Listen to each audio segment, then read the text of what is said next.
बहू। उमा जी की बहू पिंकी को गप्पे मारने की बहुत आदत थी। वो जब भी किसी के बारे में बातें करती तो बड़े बड़े गप्पे फेंका करती। आसपास के सब लोगों को पता था कि पिंकी बहुत बड़ी गपोड़ी बाज है।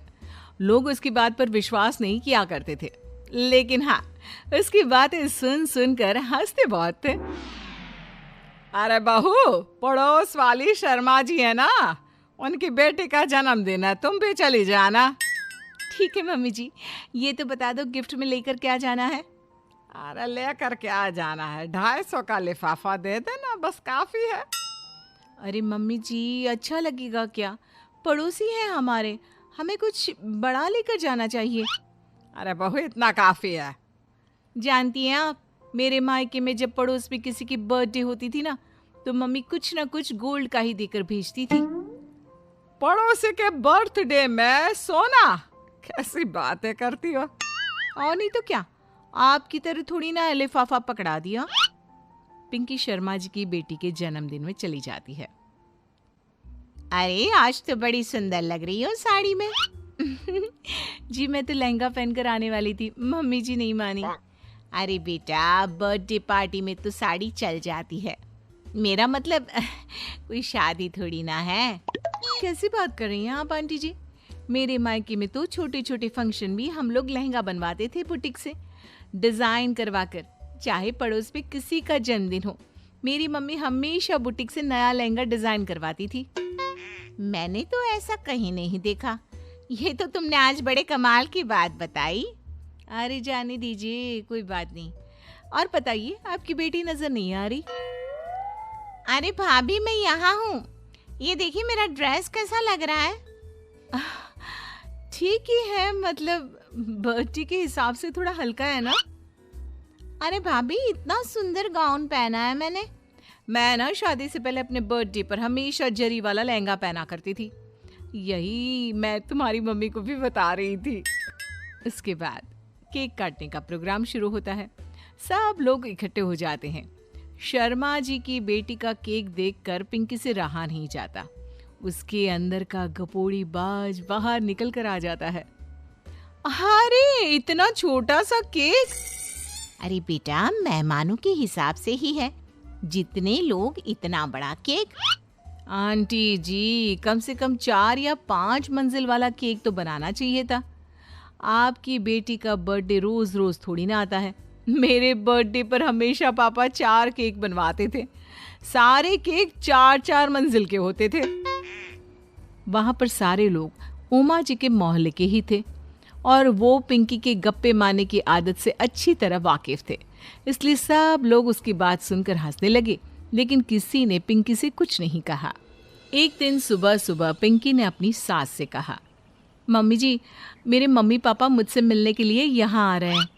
अरे वाह, ये तो बहुत अच्छी बात है। उनके आने की तैयारी करो, अच्छा अच्छा खाना बनाओ। वैसे कब तक आएंगे? मम्मी जी फ्लाइट से आ रहे हैं, कल शाम को 4 बजे की फ्लाइट है। फ्लाइट? लेकिन बेटा, तेरा मायका तो यहाँ से 2 घंटे की दूरी पर है। तेरे मम्मी पापा फ्लाइट से कब से आने लगे? अरे मम्मी जी, आपको पता नहीं है, मेरे मम्मी पापा ना आधे घंटे की दूरी के लिए भी फ्लाइट का टिकट बुक करवाती है। अरे गप्पे थोड़े कम मारा करो बहू, कोई फ्लाइट से तब आएगा ना जब यहाँ पर एयरपोर्ट होगा। तुम्हारी मम्मी क्या उड़कर आएगी घर में? अरे हाँ मम्मी जी, मैं तो भूल ही गई थी। वो क्या ना, मेरे मम्मी पापा हमेशा फ्लाइट से ही ट्रैवल करते हैं, तो मेरे दिमाग से ही निकल गया था। अगले दिन पिंकी के मम्मी और पापा पिंकी से मिलने के लिए उसके घर आते हैं। आइए आइए जी, आपका बहुत बहुत स्वागत है।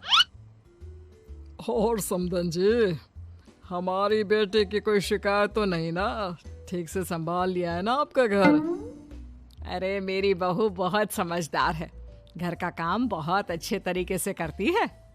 बस थोड़ा ज्यादा बोलने की आदत है उसे, आपको परेशान करती होगी ना। बात तो आपकी सही है, उसकी थोड़ा ज्यादा नहीं बहुत ज्यादा बोलने की आदत है।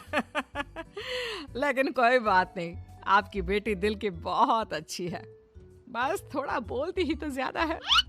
पिंकी बेटा, इधर आओ, देखो तुम्हारे मम्मी पापा आए हैं, तुमने इनके लिए खाना तो बना लिया ना?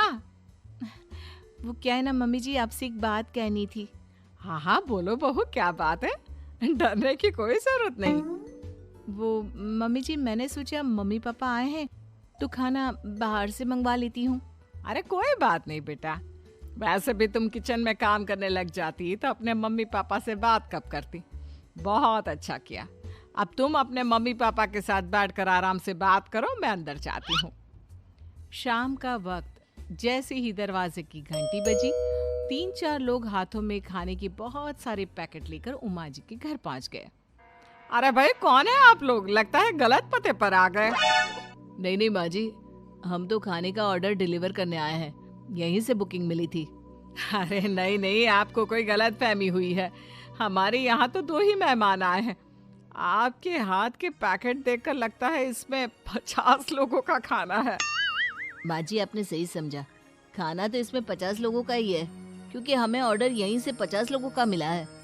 अरे लेकिन इतना सारा खाना, कहीं मेरी बहू ने अपनी गप मारने की आदत के चलते ऐसा तो नहीं कर दिया। ये खाना आप रख लीजिए और हमें हमारे पैसे दे दीजिए। अच्छा वैसे कितने का बिल बना है? ज्यादा नहीं, बस 10,000 दे दीजिए। उन लोगों की बात सुनकर उमा जी पिंकी को आवाज देकर वहां बुलाती है। जैसे ही पिंकी वहां आती है, खुश होते हुए उन लोगों को वहां पर खाना रखने के लिए कहती है।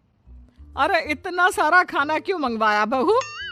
अरे मम्मी जी, मैंने आपको बताया तो था, मम्मी पापा आए हैं तो मैं खाना बाहर से मंगवा रही हूँ। ये बात सही है बेटा, लेकिन 2 लोगों के लिए 50 लोगों का खाना? अरे मम्मी जी, कुछ कम पड़ जाए तो अच्छे थोड़ी ना लगता है, और मेरे मायके में तो ऐसा ही होता है, एक्स्ट्रा खाना मंगवाते हैं हम लोग। तभी पिंकी के मम्मी और पापा वहां पर आते हैं। अरे बेटा, एक्स्ट्रा खाना मंगवाने का मतलब ये थोड़ी ना होता है कि 2 लोगों के खाने के लिए 50 लोगों का खाना मंगवा लो। और बेटा, तुम्हारी गप मारने की आदत के चलते 10,000 का बिल आया है, तुम्हें नहीं लगता ये गलत है? देखो बहू, बढ़ा चढ़ाकर बातें करना अपनी जगह, लेकिन इतनी बड़ी बड़ी फेंकना भी गलत है ना।